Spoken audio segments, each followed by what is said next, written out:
Red Sox have won 8 out of their last 9 overall. Women's celebration night here at Fenway Park as you see Alana Rizzo and Emma Tiedemann getting ready for game time. But we've got some more pregame coverage here for you as we're joined by Raquel Ferreira, Executive VP and Assistant General Manager for the Red Sox. Raquel, welcome to the studio. This is so exciting. Just from the night itself, the women's celebration, being here right now, what does this mean to you? Oh, it's been a whirlwind for everybody, and I think this is so important because I think representation matters. And so when little girls can watch this broadcast and see what is possible for women to do in these fields, whether it's broadcasting, whether it's speaking about the team or calling play-by-play, I think it's so important. Yes, and love to have you part of this too, because we know that you certainly have a busy life and you're quite involved with all aspects of the Red Sox here. But what has the last week looked like for you just since the trade deadline? So it's been a whirlwind.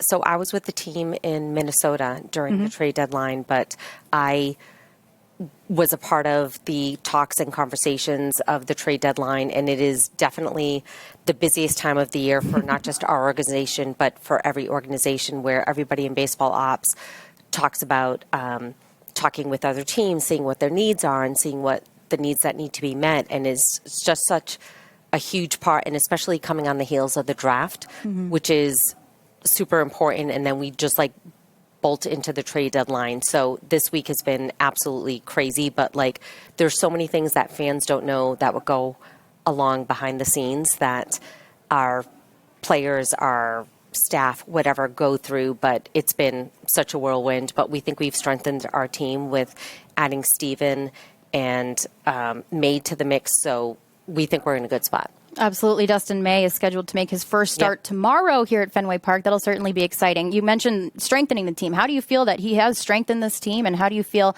the integration of him has gone?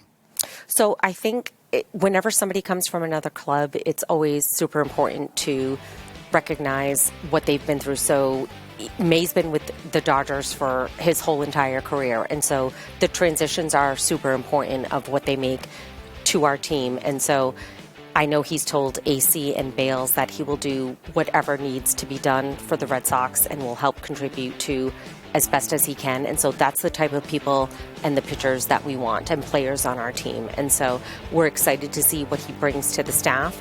We're excited to see what tweaks he can make and just be the better pitcher that he can be.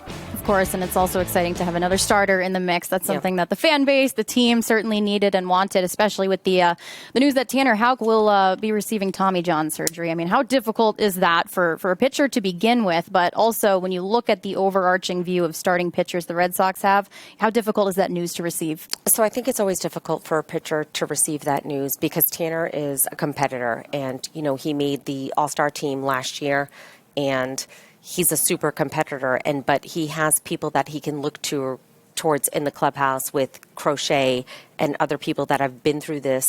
And so he has a lot of people to lean on and to support and to be not only go through this physically, but mentally too. Because as we all know, the mental part of baseball is a huge aspect of it, especially when you go through something like Tommy John surgery. So he's got a ton of support around him, whether it's our medical team, everybody else supporting him. And so I know it was super tough news for him to hear, but I also know that he knows that he has a huge team around him to help him support through this. Yeah, and it's great to see him, continuing to be in the dugout on the bench, cheering the team on. We know how hard it is to be sidelined, but to have that support around you certainly means everything. And, do want to bring up the younger players on this team, not only the mental support in rehabbing, but the support in that maturation process and just, being a young team in general, having, Bregman and of course, Trevor Story being the type of players that help them grow. How much does that help a team like this? And how much does it strengthen a clubhouse in general? Oh, it's a huge aspect of this game. So we've had Roman and Marcelo who have come up and have been unbelievable contributors, and the amount of maturity that they have shown with people like Bregman supporting them and Trevor and everybody else in the clubhouse has been huge. And these guys have come up and contributed right away, which is super hard, right? We put a lot of pressure on sometimes of our young prospects because everybody in the Red Sox nation knows that, these guys have followed these young prospects from, Salem, Greenville, Portland, and Pawtucket, Worcester on. And so they've known that these guys have contributed a lot to this game. And so to have these guys come up here and contribute right away and be so mature about the situation and have Bregman and Trevor and all these guys support them and Jaron Duran has been a huge help for us. Yeah, of course. I usually work in AAA with the Worcester Red Sox, and we had Marcelo and Roman there earlier this year. It was great to see them kind of grow up, move on, and, they left the nest. We're empty nesters. But anyways, want to get back to your career and what you've done, just the impact you've had with the Red Sox. Now, you've been doing this for 27 years, thinking of the Women's Celebration Night. If there was someone watching that wanted to kind of follow in your footsteps, what would you tell them? So I say I've been here since the Babe Ruth days because everybody's like, you've been here for so long. But I would just always say, be accountable, be yourself, always be true to yourself because this game exposes you very quickly if you're not. And so I always say everybody makes mistakes. Being accountable for them earns you respect. And so it's just always be accountable, be true to yourself. And if this is what you really want to do, you will find a way to do it because it's not always easy. And you have to find people that believe in yourself, but also you have to believe in yourself as well. That is excellent advice, Raquel. Well, thank you so much for your insight and your time on this Women's Celebration Night. Certainly glad to have you here. And today we welcome in Sarah Coffin, the Alumni Relations Manager and Team Curator of the Boston Red Sox. Sarah, you told us you're not used to being on this side of things. What's your first impression of the production today? It's fun. It's fun to be on this side. Usually I'm here with our alumni and, get to be behind the scenes. So it's great to be on the other side of it. Why don't you tell us a little bit about the side you're normally on with the alumni and what your role entails? Yeah, so I'm the Alumni Relations Manager and Team Curator, which essentially means I deal with team history and former players. So I'm helping to take care of all of the artifacts, all the things that make Red Sox history what it is. So that's the old bats, baseballs, anything that relates back to the game, as well as working with our former players who are our living history, right? They're the ones who are talking about games that they played in, things like that. So it's a great combination of the two. I have a background in museum work, so it's really great to work in a museum of Fenway Park. Yeah, absolutely. Well, we love highlighting women in sports today, especially women along with the Red Sox. What is the favorite part of your job? I think I don't take it lightly, the fact that I hold people's memories, right? When you have an artifact, whether it's a game that someone went to with a grandparent or a sibling or their first game at Fenway Park, all of these things kind of tell that story. And it's just so deeply meaningful, especially to Red Sox fans. So it's a real honor to take care of that history.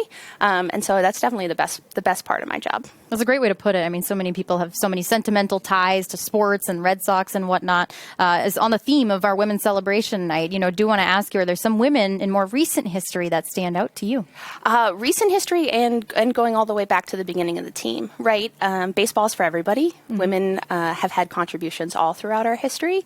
There are a few people that, definitely stand out. I know you had Raquel Ferreira earlier or Elaine Stewart. And there are some lesser names. Helen Robinson is one that comes to mind a lot. She was here for 60 years as our switchboard operator. So before you had fan services departments or things along those lines, literally you called the phone number and you would talk to Helen, right? So she was the gateway into the gatekeeper into Fenway Park. She knew all the players, she knew the guys, she knew, who to connect to who. And to think 60 years of somebody's life was, contributed that way, which was fabulous. And then Leslie Sterling is another one that comes to mind. She was the first female Black PA announcer and only the second female PA announcer in all of baseball. Yeah. Right. Incredible. So 1993, Sherry Davis becomes the PA announcer for the San Francisco Giants. In 1996, Leslie joined us here at Fenway Park. And it's so wonderful to see these contributions be made in our history, but also just see these are just women that want to be a part of the game, that want to be near the game. So it's just such a wonderful way to honor those folks. Awesome. Well, Sarah, thank you so much for your time. Thank you for joining us.